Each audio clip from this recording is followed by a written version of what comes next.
J'étais accroupi dans la rue pour lire l'avenir, quand mes parents ultra riches m'ont soudainement retrouvé. Choc total, leur enfant est un devin de rue. Mokdurgdar m'a fixé, lâchant un rire moqueur avec un regard plein de mépris. Je l'ai ignoré avec classe. Pas précis, pas d'argent. Tu veux un tirage gratuit? La mère de Chi a soudainement fondu en larmes. Je suis ta vraie mère. Rentre enfin à la maison avec nous.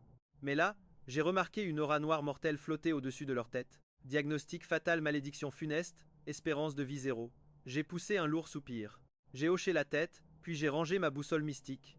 Je jette mes talismans dans mon chariot. Faut que je rentre faire mes bagages. C'est un vrai chaos à l'intérieur. Attendez-moi plutôt dehors. Mais elle a insisté pour entrer, forçant le reste de la troupe à suivre. Les 4 bourgeois m'ont suivi dans ma ruelle sombre, esquivant des rats sauvages. J'ai entendu un haut-le-cœur derrière moi. Comment peut-on survivre dans ce taudis? Très bien. J'y vis comme un roi depuis plus de 10 ans. Le visage de Mokdurgdar changeait drastiquement de couleur. Ignorant son drame, j'ai avancé jusqu'à ma vieille petite porte rouge. J'ai ouvert sur mon palace un poêle, une table et un antique ventilateur. J'ai poussé la porte voisine pour entasser mes fringues dans mon sac. Mokdurgdar se bouche le nez. Pourquoi garder ces horribles chiffons? On t'achètera du neuf. Avant de répliquer, une foule a envahi ma maison. Ils ont encerclé la famille Mok. Vous êtes les proches de Chi? Traitez bien notre Chi. Cet enfant a tellement souffert dans la vie. Vous avez vraiment l'air de rouler sur l'or, vous autres. Pourquoi avoir mis tant d'années? Et il paraît que vous avez un enfant adopté. Qui sait comment ce gosse va se comporter avec notre héros? Orphelin, ce sont mes géniaux voisins et mon maître qui m'ont élevé. Triste mais heureux pour moi, tante Vyong m'a bourré les bras de cadeaux. Tiens, ce sont les vêtements que nous avons cotisés pour toi. Tes vieux trucs sont usés. Nouvelle vie, nouveau style, tu dois briller. En un éclair, je croulais sous une montagne de sacs énormes. Un sac a frôlé la mer, qui a reculé, dégoûtée par la saleté. Croisant mon regard froid, elle a bégayé en voulant porter mes affaires. J'ai refusé sèchement. Les autres, snobs et dégoûtés, n'ont même pas levé le petit doigt. Ce sont mes fidèles voisins qui ont porté mes précieux bagages. Tout dans le coffre. Assis à l'arrière avec mon sac jaune, Mokdurgdar grogne. Tu ne vas quand même pas ramener ces babioles maudites chez nous? Notre manoir n'a pas de place pour tes vulgaires déchets de charlatans. La mère gronde. Moi, placide, si c'est comme ça, j'annule mon retour. Frappé de stupeur, Mokdurgdar ne s'attendait pas à un tel ultimatum. Il bafouille dans le vide.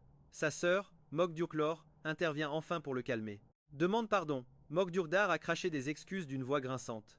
En route, la mère a tenté de briser la glace sur mon quotidien. Pleurant sur toutes ces années où j'aurais soi-disant vécu un enfer misérable, mais ses parents de sang m'étaient de parfaits inconnus, l'affection familiale n'étant pas mon truc. Jadis, des trafiquants ont failli me briser les os pour me faire mendier. Mon maître a surgi pour me sauver. Aux questions de ma mère biologique, je répondais cash. Mais l'ambiance dans la voiture était hyper gênante. À mes côtés, Dyung Tuan chialait sans arrêt. Ce pleurnichard est aussi un gosse de la famille Mok? À peine de retour, tu veux déjà chasser ce pauvre Dyung Tuan. Tu es là, mais on ne l'abandonnera jamais. Dyung Tuan a vécu avec nous depuis toujours. Nos liens sont profonds, on te traitera quand même comme un membre de la famille. J'espère que tu ne vas pas hacer Dyung Tuan. Je suis désolé, grand frère. Je ne pige absolument rien à toute cette histoire. Si ma tête te dérange, je peux faire mes valises et partir. J'ai scruté leur visage dramatique. Attendez, je n'avais littéralement rien dit, si? J'ai juste demandé si c'était bien un enfant de la famille Mok. Ils ont enfin capté leur réaction disproportionnée. Ma mère s'est hâtée de calmer le jeu. Dyung Tuan est le bébé qui a été échangé avec toi. Désormais, tu seras le grand frère de notre cher Dyung Tuan. J'ai hoché la tête, muet. Ces reniflements de victimes me tapaient sur les nerfs. J'ai fermé les yeux. Après quelques secousses, on est arrivé au manoir Mok. Zéro aide pour mes bagages. Ces 4-là sont entrés avant de capter mon absence. Ma mère est ressortie en courant. Un vrai silence gênant entre nous. Je l'ai ignoré et suis entré. Me voir autonome a soudainement crispé leur visage. Mokdurgdar, qui essuyait les larmes de Dyung Tuan, a froissé son mouchoir. Mokdurklor a aboyé sur les bonnes, le jeune maître est de retour. Pourquoi personne ne l'aide avec ses foutus bagages? Je fixais son jeu d'actrice. Pas la peine, je gère mes affaires tout seul. Ma mère semblait coupable. Chi, ta chambre n'est pas prête, installe-toi au rez-de-chaussée. Alors? À peine rentré, tu lorgnes déjà sur le 2e étage, hein? Chi, excuse Durgdar. Elle a juste grandi à mes côtés depuis l'enfance. Nos liens sont forts. Mais je peux te céder ma chambre en haut. Inutile, je refuse de dormir dans tes restes. Ça ruinerait totalement mon karma. Sur ces mots, j'ai ignoré leur tête choquée et filé directement dans ma chambre. Au dîner, la bonne m'a appelé. Leur petite clique était déjà à table. La seule place libre était près de Dyung Tuan. Il m'a mielleusement appelé grand frère. Je l'ai dévisagé. C'est sa propre mère qui avait ruiné mon destin en nous échangeant. Sans mon maître, je serais déjà mort. Impossible de lui offrir le moindre faux sourire. Dyung Tuan a fixé son bol, les larmes aux yeux, jouant les victimes parfaites. Mokzoklo ma fusi les uriga. Ti, Zung Tuen Te Palais là. J'ai continué à manger sans pression. Ma cuillère a claqué bruyamment dans mon bol. J'ai très bien entendu, je n'ai juste aucune envie de répondre à ça. Où est ton éducation? C'est ça que ton maître et ses gens t'ont appris? De quel genre de personne parles-tu exactement? Vous m'obligez à manger avec un voleur? Et vous osez juger ma putain d'éducation? C'est quoi cette attitude de merde? Duong Tuin t'a acheté plein de cadeaux. Cet échange de bébés n'est pas sa faute. Ce n'est pas toi qu'on a jeté aux ordures. Tu ignores l'enfer d'un hiver glacial avec pour seul vêtement des haillons. Géré comme un fantôme. Des brutes voulaient me briser les bras pour me forcer à mendier. Je retrousse ma manche, révélant des cicatrices atroces et des chairs creusées. Ma cuillère est tombée tout à l'heure car ma main est ruinée. Le visage de Mok Durklor se crispa, ravalant ses excuses honteuses. Notre mère resta pétrifiée. Mok Kinquok déglutit, le cœur serré par mon calvaire. Demain, Durklor t'escortera faire un bilan de santé. Inutile, mon maître a déjà examiné ce bras. Je peux bouger, mais c'est tout. Désolé Frangine, enfant, survivre était ma seule priorité. Les bonnes manières? Un concept inconnu pour moi. On m'a juste appris à survivre. Je suis indigne de votre noble table. Mon estomac est plein, bon appétit à tous. Mok Durklor se leva d'un bond, coupable. Et si j'exigeais lui ou moi? Si ce parasite reste, je pars. Votre choix? Mok Durklor voulut répliquer, mais mes cicatrices la firent taire. Un silence de mort s'abattit. La mère de Ki resta muette. Après tout, elle a chéri ce faux fils pendant 10 ans. Virer l'adopté gâcherait l'image sacrée des Mok. Elle espérait un miracle d'hypocrisie, que je fraternise avec l'usurpateur Duong Tuan. Mais si un choix absolu s'imposait? Face à leur mutisme lâche, j'ai clos le débat. Le lendemain, une faim de loup me tira du lit. Super l'accueil, même pas le ventre plein. J'ai enfilé les fringues offertes. Un vert pomme aveuglant, orné d'un chaton ridicule. Dans le salon, tout le monde beugua. Mok Durdar écarquilla les yeux. Fixant mon pull, il pouffa. C'est quoi ce déguisement de clone? Du neuf sans aucun trou, ça te pose un problème? Jamais porté. Mok Durdar se renfrogna, repensant à ma misère, gêné. Mok Durklor m'offrit du lait, que je bus à petites gorgées. La mère m'invita froidement à passer à table. Un coup d'œil suffit. Je refusai. Je suis allergique aux œufs. Gênée face aux nouilles aux œufs, elle ordonna un autre plat. Le ventre enfin apaisé, elle me glissa 100 000 pour refaire ma garde-robe. Piqué par la culpabilité, Mok Durdar proposa soudain de m'accompagner. Zung Tuen Sezi composa sur place. Eh? Tu ne devais pas m'accompagner chercher mes bijoux sur mesure? Mok Durdar hésita, ses yeux naviguant entre son faux frère et moi. Il trancha en ma faveur désolé. Chi est seul, trouve-toi une copine. Au volant de son bolide, il me vit planté comme un piquet. Pris d'un élan de pitié, il sortit carrément m'ouvrir la portière. Je m'installai, brandissant ma bonne main. J'ai encore un bras valide, tu sais. Je protège juste ma peinture, idiot. Le centre commercial était titanesque. De toute ma vie misérable, je n'avais jamais vu un tel palace de verre. Je fixai la porte. Mourdurdar soupira de dégoût. Arrête de fixer. Il s'est volatilisé, me laissant seul comme un idiot dans la boutique. J'ai pris les fringues les moins chères et j'ai payé. Direction la boutique d'à côté pour des vêtements larges, de parfaits cadeaux pour Tim Vung et les autres. Pensif pendant un instant, j'ai vidé mes poches pour offrir un cadeau à chacun. J'ai poireauté à l'entrée jusqu'à 14 heures. Aucun signe de Murdurdar. L'estomac dans les talons, j'ai acheté un pain à 3 misérables pièces à la supérette. À 10 à 7 heures tapantes, mon téléphone a enfin daigné sonner. Numéro inconnu à l'écran, mais j'ai décroché quand même. C'est Aimechi. Zung Tuen Sesoi Dizan blessé à Opiet. On est à l'hôpital. Rentre seul en taxi. J'ai grogné et raccroché. Compte à sec pour payer la course jusqu'au domaine Mourk. J'ai dû finir le trajet à pied. Mort de faim et de soif. À mon arrivée, tout le clan était réuni. Même Mour Kien Kwok, le bourreau de travail, était présent. Dung Tuin a lâché un sourire coupable. Vraiment désolé. À cause de moi, Durdar t'a planté. J'avais dit aux parents de rester, mais ils ont insisté. Juste une simple entorse. Sinon, nos parents auraient paniqué pour rien.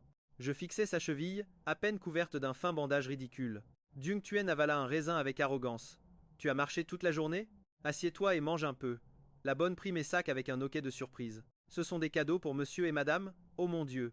Il y en a aussi pour le jeune maître et la demoiselle. Tout le monde resta bouche bée. Mère Chi s'approcha, vidant lentement le sac de son contenu. Dung Tuin cacha sa rage sous un faux sourire. Rien pour moi, j'imagine? C'est normal, tu me détestes après tout. La mère sortit le dernier objet. 5 cadeaux au total. Le compte exact. Le sourire de Dung Tuan se crispa violemment. Mère Chi réalisa soudain, étalant tous mes achats bon marché sur la table.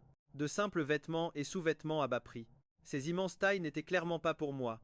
Devant ces cadeaux, elle resta figée. Chi, comment es-tu rentré? Confirmant ses soupçons, la cuisinière pointa mon pied en hurlant. Le jeune maître saigne! Je regardai ma cheville. La peau était complètement écorchée et à vif. Ma chaussette blanche était trempée de sang écarlate. Murdurdar courut chercher la trousse de secours. Mukduk Lor m'aida à m'asseoir, retirant doucement ma chaussure. Mais le tissu était déjà atrocement collé à ma chair ensanglantée.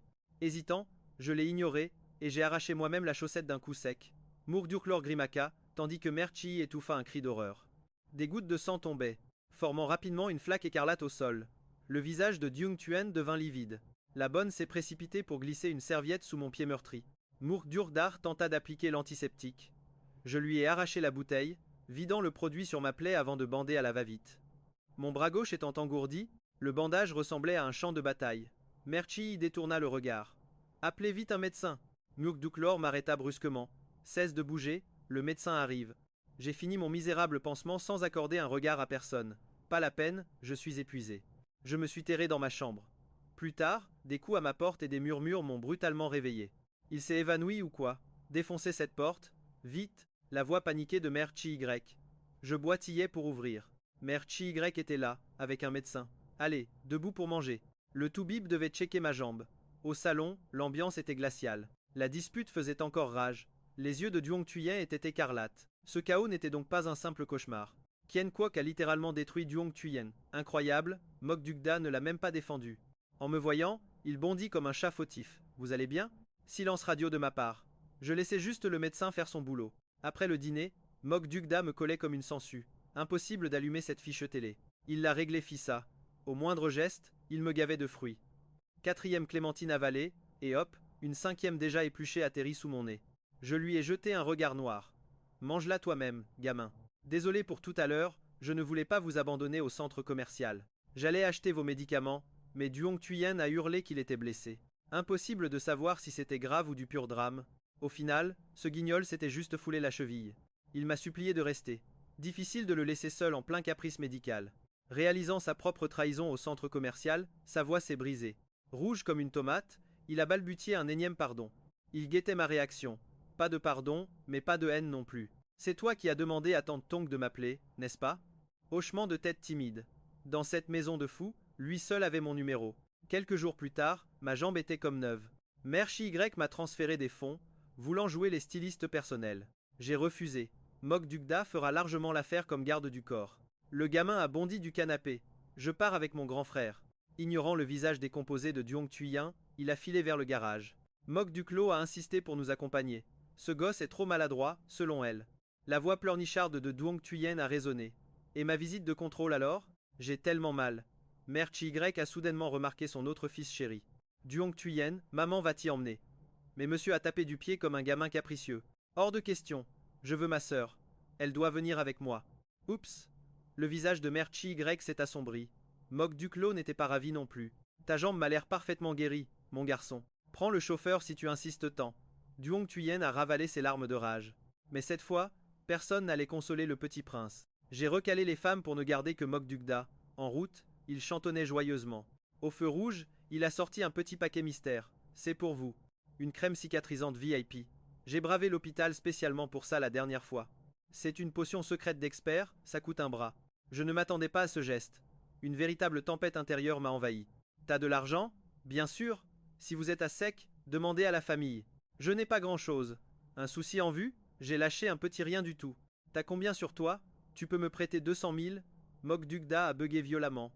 Ni une ni deux, il a sorti son téléphone pour me faire un virement. Je l'ai stoppé net. En frottant l'emballage de ma glace, j'ai fixé Mok Dukda. Ton permis date de quand? Surpris par la question, il a bugué. Il a payé sagement jusqu'en mars.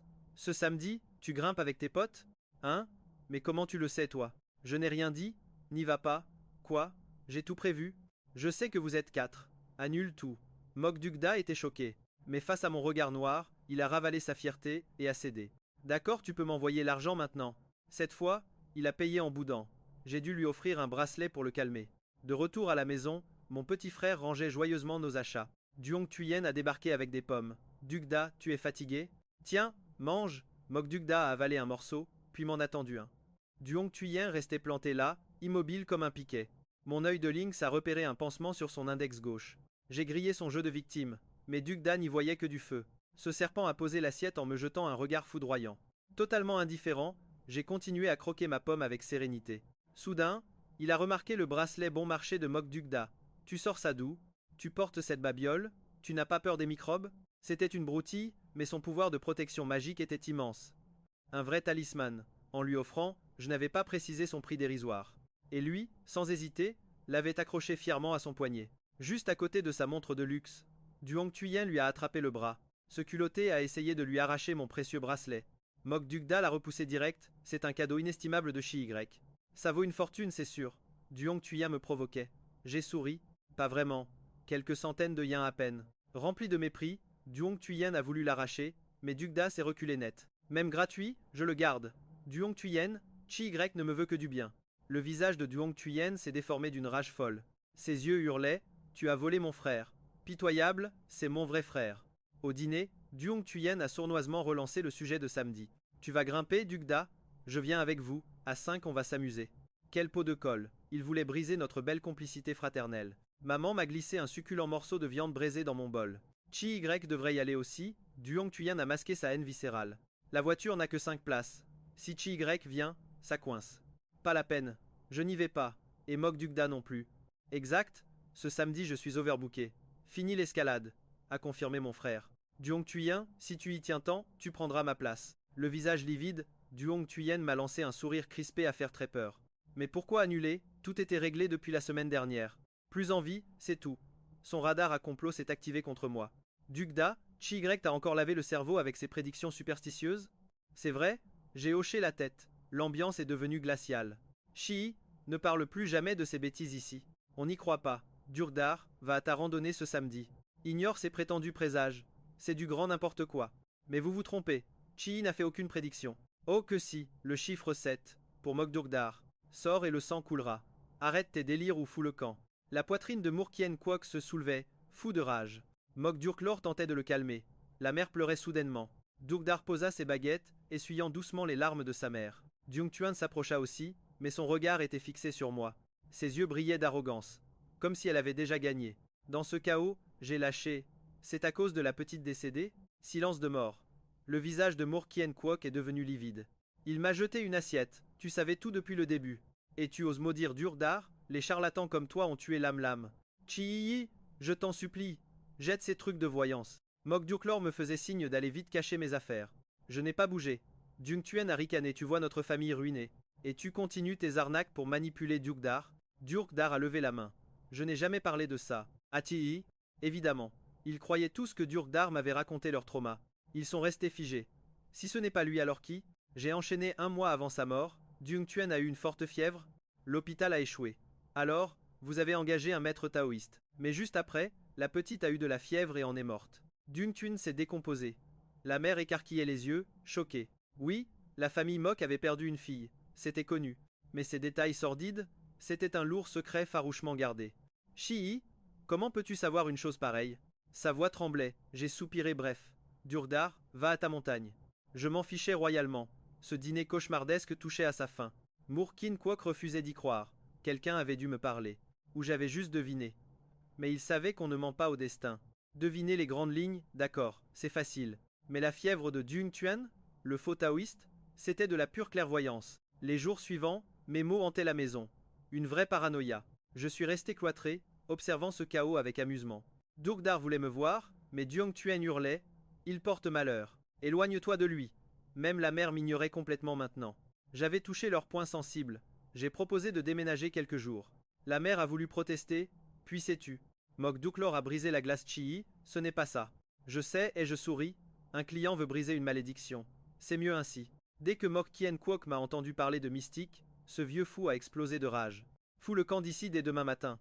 Reviens seulement quand tu auras arrêté tes délires magiques. J'ai pris 3 fringues, sachant très bien qu'ils allaient bientôt pleurer pour mon retour. Juste avant mon départ, Mok Dugdar m'a glissé une carte bancaire en cachette. Mon frère, ravale un peu ta fierté et excuse-toi auprès des parents, s'il te plaît. Un seul pardon et tu restes ici. J'ai souri. Je ne les avais jamais appelés parents. Mok Dugdar a soudainement tilté que je n'avais jamais prononcé ces mots depuis mon arrivée. Il voulait me retenir, mais le tyran Mourkien Kwok a hurlé depuis l'étage. Laisse-le partir. Ne le retiens surtout pas. Qu'il aille voir s'il arrive à la cheville de Duong Tuyen. J'ai levé les yeux, l'air glacial. Le tout premier jour, j'avais posé une simple question fatidique. Si vous deviez choisir un seul fils ici, qui garderait sa place? Et voilà votre réponse définitive, pas vrai? La mère, Chi, est restée complètement muette, incapable de formuler le moindre mot. Morkien Kwok a ricané avant de retourner dormir. Avant de m'éclipser, Dung Tuen m'a lâché son meilleur sourire de vipère hypocrite. Grand frère, j'espère que tu abandonneras vite ces bêtises pour rentrer à la maison. Il paraît que tu ne vas même pas encore au lycée. Je supplierai papa de t'inscrire si tu acceptes de revenir sagement parmi nous. Ton petit frère t'attendra ici. J'ai tourné les talons sans calculer ce clone pathétique. Ces fausses larmes me rentraient par une oreille et sortaient par l'autre. J'espérais juste que Mokdurkdar m'écoute et annule sa stupide randonnée en montagne. Mokdurklor m'a déposé à l'hôtel, me tendant une autre carte. J'ai refusé net. Pas besoin. Garde ton argent pour plus tard. Confuse, elle a quand même forcé la carte dans ma main. Je l'ai fixée en lâchant une bombe, tu t'es aussi blessé à 10 à 8 ans, pas vrai? Mokdurklor s'est figé, complètement choqué, voulant me questionner, mais j'étais déjà dans l'ascenseur. Ma clochette magique a tinté doucement. Je l'ai étouffé. Chut, je sais. Franchement, mon séjour à l'hôtel était un vrai cauchemar. Cette balance de Mokdurklor avait sûrement craché mon adresse dès son retour. Du coup, des abrutis venaient frapper à ma porte au beau milieu de la nuit. J'ai râlé à la réception, zéro réaction. C'était évident que ce rat de Dung Tuen les payait. Ce type se pavanait encore comme l'héritier légitime et intouchable de la famille Mok, alors que moi, le vrai fils revenu depuis des jours, je n'avais eu aucun banquet de bienvenue. Terrorisé par ma famille, la réception fermait les yeux. Heureusement, j'ai grandi dans des endroits bruyants, j'ai l'habitude du chaos. Ce petit tapage nocturne ne me faisait ni chaud ni froid, mais adieu mon sommeil réparateur. Trop habitué au luxe récent, ce trou à rame épuisé. Pendant ce temps, Mokdurkdar spammait mon téléphone de messages paniqués. Silence radio de ma part, sauf ce matin annule cette foutue randonnée. J'ai allumé la télévision, mais le drame s'était déjà produit aux informations. Un accident de la route spectaculaire a frappé notre ville hier soir. Un poids lourd incontrôlable a broyé un petit vent, faisant 2 victimes tragiques. 5 blessés graves. J'ai compté sur mes doigts un chauffard fou allié. 5 victimes. Ce crétin de Mokdurkdar y était allé. Soudain, Chi m'appelle en pleurant de venir. Ton frère Dugdar est gravement blessé aux urgences. Du coup, j'ai acheté des brochettes en chemin. À l'hôpital, le faux jeton Dung Tuen m'a hurlé dessus. Tout est de ta faute. C'est à cause de tes bêtises mystiques que Durkdar a été blessé. Tu oses pointer ton nez ici? C'est quoi ce sac dans ta main? Dung Tuen a voulu arracher mon sac en vain, mais l'odeur du pied de porc l'a trahi. Durkdar est gravement blessé, et toi tu oses penser à manger du porc? Mokdurklor fixait aussi mon sac, l'air agacé. Apparemment, nous venions tous les trois d'arriver sur les lieux. La mère de Chi sortit de la chambre. Dung Tuen s'est vite précipité pour lui attraper la main. Mère, tout va bien? Elle secoua la tête, me fixant avec un regard indéchiffrable. J'ai tendu mon fameux sac. Cheville foulée, ce pied de porc va te requinquer. Morkien Kwok sortit au même instant. En entendant ma réplique, son visage s'est décomposé d'une façon comique. Dung Tuen repoussa violemment ma main. Qui voudrait de tes ordures puantes? Mokdurklor, sentant l'aura meurtrière qui s'installait entre nous, demanda l'état de Durkdar. La mère de Chi s'écarta pour nous laisser entrer. Rien de mortel, juste une simple cheville foulée. À l'intérieur, Mokdurkdar, la jambe dans le plâtre, nous a fait un énorme sourire de benet. Dung Tuen a soudainement lâché. Pourquoi tu n'as mal qu'à la jambe? Tu ne devrais pas être mort? Le sourire de Durkdar s'est instantanément volatilisé. Réalisant sa gaffe monumentale, il a paniqué. Attendez, je ne voulais pas dire ça. Furieux, Morkien Kwok lui a mis une claque magistrale. Dégage d'ici tout de suite. Titubant, Dung Tuen a tenu sa joue gonflée, complètement sous le choc. Le père, Morkien Kwok, l'a pointé du doigt. Durkdar m'a tout raconté. Tu l'as réveillé à l'aube, le forçant à grimper la montagne pour te chercher un truc. Sans toi, il ne serait pas blessé. En larmes, Dung Tuen gémit, je ne pouvais pas prévoir cet accident. Je voulais juste qu'il trouve un chapelet de paix pour vous, père. On dit que sur cette montagne, il y a un maître légendaire. C'était censé être votre cadeau d'anniversaire. Morkien Kwok s'est figé. Mokdurklor est vite intervenu pour l'adoucir. Il va bien, non? Et puis, Dung Tuen a fait ça pour vous. La colère du père s'est dissipée. Moi, j'ai fixé les yeux rouges et haineux de Dung Tuen. Il me fusillait du regard. Je lui ai juste fait un sourire narquois. Ce maître est déjà parti, tu l'ignorais? Le visage de Dung Tuen est passé par toutes les couleurs. Quoi? Raconte pas n'importe quoi.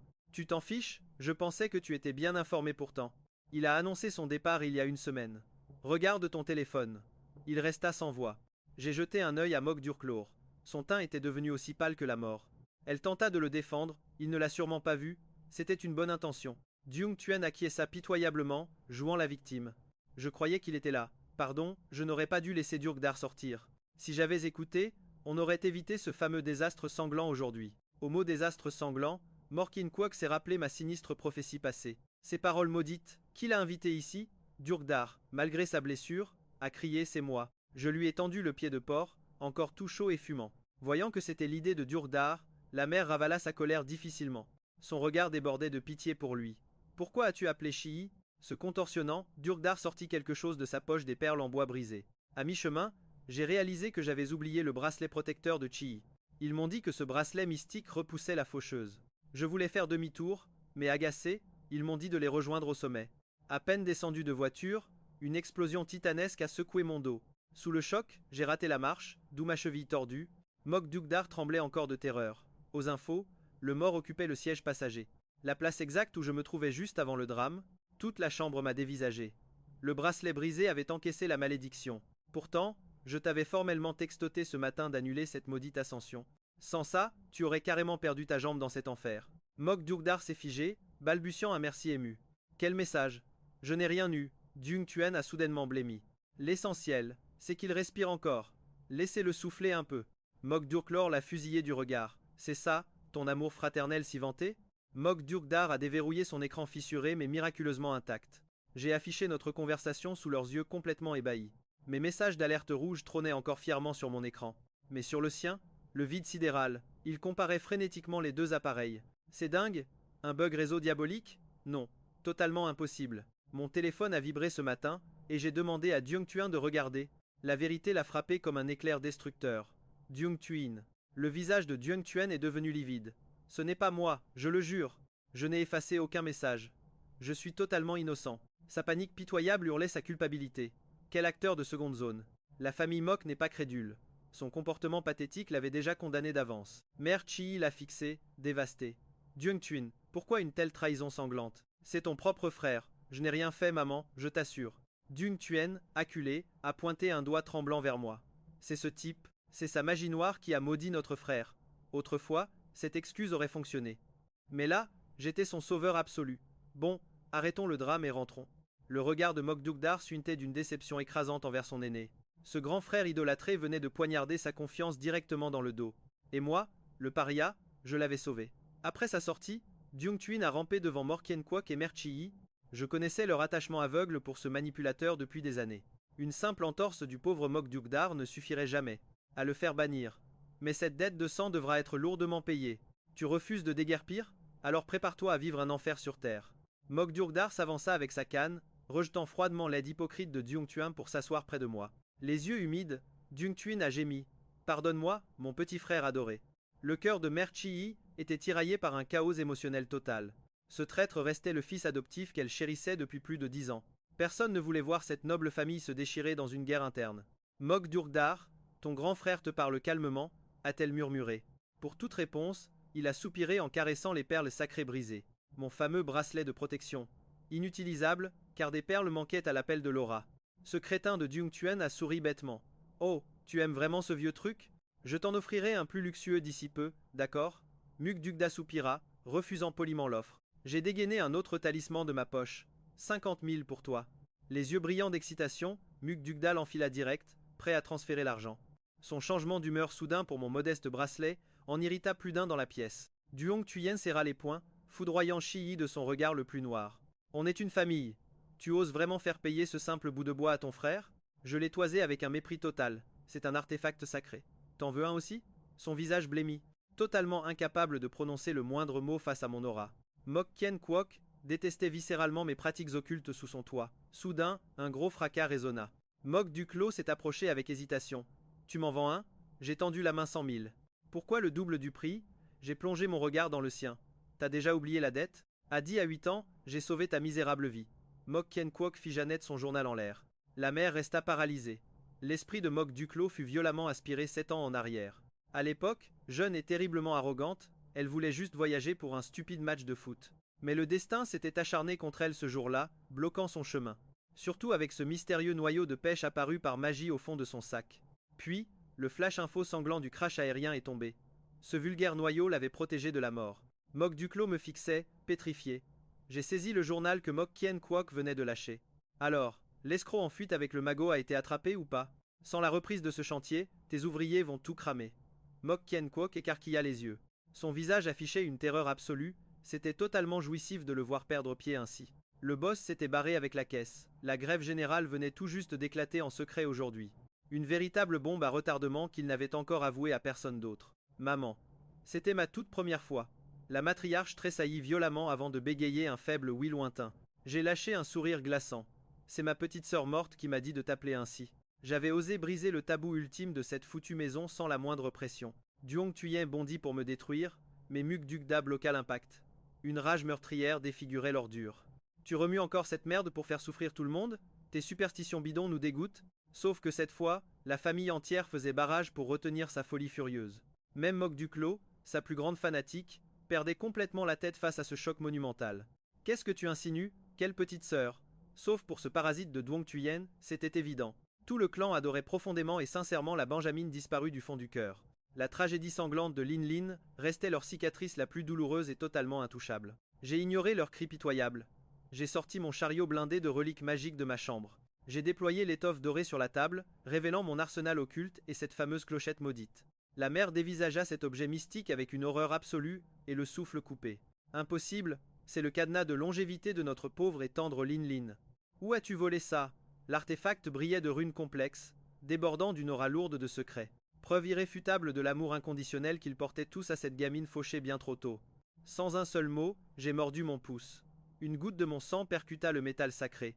Le compas magique pivota violemment sans aucun vent. Direction sud-ouest, la chambre du grand Duong Tuyen. J'ai fusillé la domestique tremblante de mon regard le plus perçant pour l'interroger. Il y a un vieil arbre derrière sa chambre, pas vrai? Vous croyez toujours ce monstre aveuglément? Cette maudite sorcellerie a déjà tué Lin Lin. Qui voulez-vous assassiner maintenant dans cette baraque? Mukdugda s'est levé d'un bond féroce. Ferme-la, moi je te crois aveuglément, Chi-Y. Sans lui, je serais déjà de l'histoire ancienne. Maman Chi semblait complètement perdue, tiraillée par le doute. Le patriarche Morkien Kwok fronça les sourcils. Son silence glacial cloua les domestiques sur place. Un silence de mort s'abattit soudain sur l'immense manoir. Je mis un simple pansement sur mon doigt, lâchant d'un ton détendu, relax, je ne suis pas là pour vous détruire. Finalement, cet arbre maudit fut arraché de terre. En larmes, Duong Tuyen suppliait d'arrêter de creuser, s'accrochant pitoyablement à Morkien Kwok et Shi. Voyant que son cinéma faisait un flop, il m'attrapa violemment par le col. Espèce de charlatan, c'est votre secte qui a tué ma sœur. Tu veux la peau de qui aujourd'hui? Celle de nos parents? Ou de nos sœurs? Avoue que c'est moi que tu veux éliminer en premier. Tu as tout manigancé pour me virer de la famille. Mokdugdar s'interposa, mais les griffes du fou lui écorchèrent le cou. Choqué par ce pétage de plomb inédit, Mokdurklor accourut pour éloigner ce taré de Duong Tui. Calme-toi, bon sang. Quelqu'un a trouvé quelque chose. Un domestique poussa un cri de stupeur, extirpant de la terre un mystérieux tissu rouge. En le dépliant, le choc c'était le fameux cadenas de longévité, auquel il manquait une clochette. Les jambes de Chi-Yi lâchèrent, et elle s'effondra sur le sol, ravagée. Que fait cet objet ici? Je l'avais moi-même mis au cou de ma petite Lin Lin. Elle a été enterrée avec. C'était censé la protéger dans l'au-delà. Morkien Kwok aida sa femme à se relever, les yeux injectés de sang. Que signifie tout ce cauchemar? Comment ce talisman sacré a-t-il pu atterrir sous ce fichu arbre? Mokdurklor et Mokdurdar s'approchèrent, tétanisés. Impossible que ce soit une contrefaçon. Seul Duong Tuyen restait figé comme une statue, marmonnant que c'était totalement impossible. Impossible? Accrochez-vous bien, car la vérité va littéralement pulvériser votre réalité. Libre à vous de me croire ou de continuer à vivre dans le déni. Notre échange à la naissance n'avait rien d'une erreur. La mère biologique de Duong Tuyen, vous la connaissez très bien. Elle s'appelait Tuang. À ce nom, le visage de Shi se crispa d'horreur. L'ancienne domestique de la famille, celle qui avait la fâcheuse manie de piquer dans la caisse. Jetée à la rue après avoir été prise la main dans le sac avec un collier à plus d'1 million. Rongée par une haine viscérale, elle a orchestré sa vengeance parfaite et changé son propre fils avec le prestigieux héritier de la famille Mok. Juste avant de m'abandonner lâchement, ces derniers mots résonnent encore crève, et mon secret mourra avec toi. Et boum, vous avez passé votre vie à dorloter son précieux petit Duong Tuyen. Sauf que son espérance de vie était déjà à 0. Son seul moyen de survivre? Jouer les vampires d'énergie vitale? La cérémonie de ses 5 ans était un piège. Si vous n'aviez pas chassé ce maître taoïste, lui et la petite Lin Lin seraient toujours en vie. Même ce parasite de Duong Tuyen aurait survécu. Sa vie aurait juste été un peu écourtée. Mais en virant ce maître, vous avez scellé le destin tragique de Lin Lin. Son esprit me l'a confié ce jour-là, la douleur était absolument insoutenable. Elle ne comprenait pas pourquoi son propre grand frère voulait la massacrer. Elle hurlait silencieusement après ses parents, la gorge totalement nouée. Ces jours de fièvre intense? C'étaient des appels au secours désespérés en plein cauchemar. Shi se recroquevilla, le cœur en miettes. C'est nous avons tué notre propre fille. Ignorant la scène dramatique, je repris d'un ton cinglant. Vous étiez aveugle? Depuis l'arrivée de ce faux fils, l'empire financier de la famille Mok s'est effondré comme un vulgaire château de cartes. Sans parler de Mokdurklor et Mokdurdar, bizarrement toujours couverts de blessures dans leur enfance, n'est-ce pas? Normalement, la famille Mok devait compter un Makshabé de plus cette année. Mok Dugda a bugué, se pointant du doigt. Attends, c'est moi la victime? J'ai hoché la tête avec flegme. Ce fils chéri que vous avez couvé, c'est le boss final de cette tragédie. Duong Tuyen a hurlé et a voulu me refaire le portrait, tu mens comme tu respires. Mais maman Chi Y a dégainé plus vite. Une claque magistrale qui l'a envoyé brouter le sol. Comment as-tu pu éliminer ta propre sœur? Elle t'adorait, espèce de monstre. Les autres spectateurs étaient trop choqués pour esquisser le moindre geste. Étale sur la terre fraîche, Duong Tuyen hurlait et me maudissait. Tu crèveras dans d'atroces souffrances. Ferme-la. Un deuxième aller-retour cosmique, gracieuseté du patriarche Mok Kien Kwok en personne. Jetez-moi ça à l'asile psychiatrique. Là, Duong Tuyen a vraiment commencé à transpirer à grosses gouttes. Chez les riches, l'asile est un enfer bien plus flippant que la tôle. Il s'est mis à genoux, suppliant et rampant pitoyablement. Pardonnez-moi, ne me jetez pas dehors. Lin Lin est morte, mais je suis là, moi. Je serai toujours votre fils adoré. Le culot interstellaire du gars. Chi Y, essuyant ses larmes de rage, tu oses encore l'ouvrir après ton crime? Si tu n'avais pas été là. Si tu n'avais pas agi comme un psychopathe. Lily aurait 11 ans. Personne n'aurait deviné que leur fils adoptif si parfait assassinerait leur propre fille. Bref, Duong Tuyen a eu droit à son aller simple express. Pour l'asile. Il a essayé d'en finir plusieurs fois, mais gros fail à chaque tentative. La famille Mok refusait de le laisser crever en paix. Mais ça, c'est du bonus pour plus tard. La mère, Shi-Yun, tremblait de tout son corps, prête à se prosterner à mes pieds. J'ai esquivé le drame. Mok Duklo l'a rattrapé. Tu ne peux vraiment pas faire revenir l'esprit de Lily? C'est mort, ai-je lâché. Chi Y a éclaté en sanglots, tandis que Mok Kien Kwok me tendait une carte bancaire. La voix rauque, il a sorti. Tout travail occulte mérite salaire, pas vrai? Il y a 1 million là, dessus ça passe? J'ai repoussé son fric en agitant ma clochette mystique. La facture a déjà été réglée par quelqu'un d'autre, l'ami. Dévasté, il pleurait en silence. Le soir venu, cette vraie famille a partagé son premier repas ultra gênant. Mok Kien Kwok voulait me forcer à retourner sur les bancs de l'école. La blague. J'ai refusé net. Il n'a pas insisté, me balançant juste avec un sérieux papal. À partir d'aujourd'hui, tu es l'unique héritier mâle de la famille Mok. Silence radio de ma part. Je leur ai juste filé des bracelets, c'est de la pacotille, mais ça protège des esprits. Dès l'aube, j'avais bouclé mon sac, prêt à fuguer tel un véritable ninja. Manque de bol, la bonne a hurlé, alerte générale, le jeune maître se fait la malle. Un véritable troupeau d'éléphants a déboulé dans l'escalier à la vitesse de la lumière. Mok Kien Kwok, Chi Y, Mok Duklo et Mok Dugda étaient tous en mode panique absolue. Je ne me suis même pas retourné. J'ai balancé ma punchline pour la 3e fois. Entre Duong Tuyen et moi, qui vouliez-vous vraiment garder sous ce toit? Avant, vous baviez sur lui. Maintenant qu'il est grillé, vous faites les yeux doux au remplaçant? Faut pas rêver, le scénario ne marche pas comme ça. Ciao. J'entendais Chi Y mon nom derrière. Même les sanglots de Mok Dugda m'appelant grand frère n'ont pas brisé mon armure de glace. Tata Wong avait tellement raison sur toute la ligne depuis le début. La toute puissante famille Mok qui met des années à retrouver son gosse? Foutaise totale. Me voir tirer les cartes sur le trottoir a dû les dégoûter de moi. Bref, j'ai vidé ma corbeille mentale. À peine sorti du manoir Mok, flashback, mon maître devait m'enseigner une formation mortelle aujourd'hui. J'ai encore des sorts de haut niveau à grinder, moi. C'est pas le moment de chômer. Allez, salut la compagnie.